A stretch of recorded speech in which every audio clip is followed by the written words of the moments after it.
দিন দিনই বাড়ছে ঢাকা আন্তর্জাতিক বাণিজ্য মেলায় ক্রেতা দর্শনার্থীর সমাগম। দেশীয় স্টলগুলোর পাশাপাশি ক্রেতা দর্শনার্থীদের নজর বিদেশি স্টলগুলোতেও। বিস্তারিত জানাতে এই মুহূর্তে মেলা প্রাঙ্গণ থেকে যুক্ত হচ্ছেন প্রতিনিধি হাসান মজুমদার বাবলু। বাবলু, আজকের দিনের মেলার খবর জানতে চাইবো, আপনার কাছে কেমন দেখছেন ক্রেতা দর্শনার্থীর ভিড়?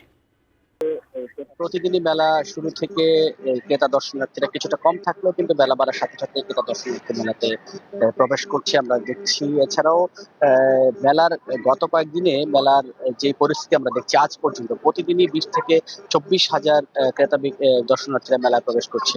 এছাড়াও কিন্তু ছুটির দিনগুলোতে বেশি, যদিও এই যে মেলায় দর্শনার্থীর সংখ্যা এত কমে গেছে, বিক্রেতারা বলছেন যে গেল কয়েক বছরে আসলে এমন ধরনের ঘটনা বাণিজ্য মেলায় ঘটেনি। প্রত্যেকবারই কিন্তু এই সময়গুলোতে আরো বিপুল পরিমাণ, অর্থাৎ দ্বিগুণ বা তিনগুণ মেলায় ক্রেতা দর্শনার্থী এসছে। আমরা এই মুহূর্তে রয়েছি এই মেলায়, দেখছি যে বিদেশি যে পণ্যগুলো রয়েছে, স্টলগুলো রয়েছে, সেই স্টলগুলোতে কিন্তু যারাই মেলায় প্রবেশ করছেন ক্রেতা দর্শনার্থীরা, তাদের কিন্তু বেশ ভিড় আমরা লক্ষ্য করেছি। তার অন্যতম কারণ হচ্ছে বিদেশির যে পণ্যগুলো, যে নান্দনিক ডিজাইন, তাদের যে চমকপ্রদ কারুকাজ, এবং বিশেষ করে বেশ কয়েকটি স্টল রয়েছে। যেমন তুরস্কের কথাই যদি বলি, তুরস্কের অটোমান সাম্রাজ্যের যে বাতিগুলো রয়েছে, এগুলো দেখতে কিন্তু ভিড় করছেন ক্রেতা দর্শনার্থীরা। এছাড়াও কিন্তু মেলায় পাকিস্তান, শ্রীলঙ্কা, মালয়েশিয়া সহ আরো 11টি স্টল রয়েছে, যে স্টলগুলোতেও কিন্তু আমরা দেখেছি যে ক্রেতা দর্শনার্থীদের বেশ ভিড়। ক্রেতারা বলছেন যে আসলে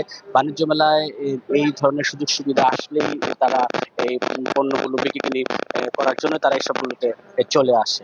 তো বাবলি, এই ছিল আসলে আমার কাছে মেলা প্রাঙ্গণ থেকে সবশেষ।